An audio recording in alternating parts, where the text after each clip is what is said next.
السلام علیکم ناظرین، مینار نور کے اس نئے ایپیسوڈ کے ساتھ آپ کا میزبان محمد احتشام الحق قاسمی حاضر خدمت ہے۔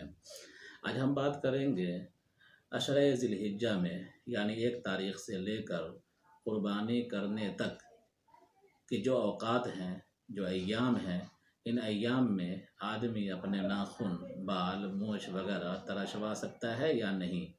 تو اس سلسلے میں عرض ہے کہ جس آدمی پر قربانی واجب ہے، جو آدمی قربانی کرنا چاہتا ہے، وہ چاند نکلنے سے پہلے ذی الحجہ کے چاند کے نکلنے سے پہلے اپنی حجامت بنوا لے، ناخن کاٹ لے، مونچھ تراش لے اور بال وغیرہ بنوا لے۔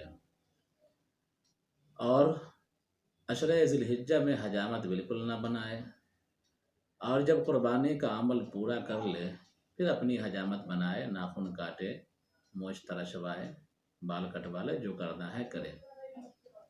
ایسا کرنا اس کے لیے اولیٰ اور بہتر ہے، مستحب ہے۔